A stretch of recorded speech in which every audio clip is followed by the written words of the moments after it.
आज बात उस महाजंग की जिसकी आग में पूरा मिडिल ईस्ट झुलस रहा है। अमेरिका और इजराइल के हमलों के बाद ईरान ने कह तो दिया है कि इस लड़ाई का अंत वो खुद करेगा, लेकिन क्या आपको पता है कि युद्ध सिर्फ बारूद से नहीं, बैंक बैलेंस से भी लड़े जाते हैं। आज की बड़ी पड़ताल यही है कि अगर ये जंग लंबी चली तो इजराइल और ईरान में से किसका खजाना पहले खाली होगा। जरा कुछ आंकड़ों पर नजर डाल लेते हैं। एक तरफ इजराइल है जिसकी आबादी सिर्फ 1 करोड़ है, लेकिन इसकी अर्थव्यवस्था यानी जीडीपी 2026 तक 666 अरब डॉलर पार करने वाली है। यहाँ एक आम आदमी साल में करीब 60,000 डॉलर कमाता है। दूसरी तरफ ईरान है, 9 करोड़ से ज्यादा की आबादी, लेकिन जीडीपी महज 375 अरब डॉलर, यानी इजराइल से बिल्कुल आधी। यहाँ एक आम आदमी की औसत कमाई सिर्फ 4,000 डॉलर।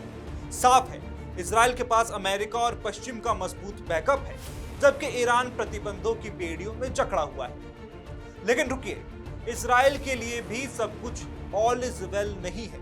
अक्टूबर 2023 से चल रही जंग ने इजराइल की जेब में गहरा छेद किया है।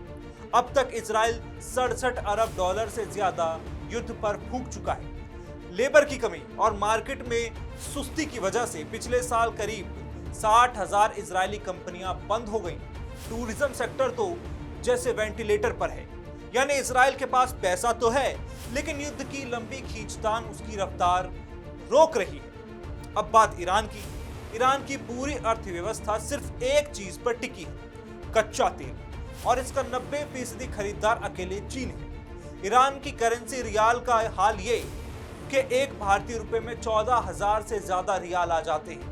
सोचिए, अगर इजराइल ने ईरान के तेल ठिकानों को निशाना बनाया तो ईरान की इकोनॉमी ताश के पत्तों की तरह ढह जाएगी। वहां रेवोल्यूशनरी गार्ड्स का बिजनेस पर कब्जा है, कोई टैक्स का हिसाब नहीं है और जनता पहले ही गरीब और महंगाई से त्रस्त है। ऐसे में क्या ईरान की भूखी जनता एक और लंबी जंग बर्दाश्त कर पाएगी? तो लब्बो-लुआब यह है कि इजराइल के पास तकनीक और रईसी है, तो ईरान के पास जिद्दी तेवर और तेल। लेकिन इतिहास गवाह है कि लंबी जंग में जीत उसी की होती है जिसकी सप्लाई लाइन और तिजोरी मजबूत है। अब आपको क्या लगता है, क्या ईरान अपनी बदहाल अर्थव्यवस्था के साथ इजराइल और अमेरिका को चुनौती दे पाएगा? कमेंट में हमें अपनी राय जरूर बताएं।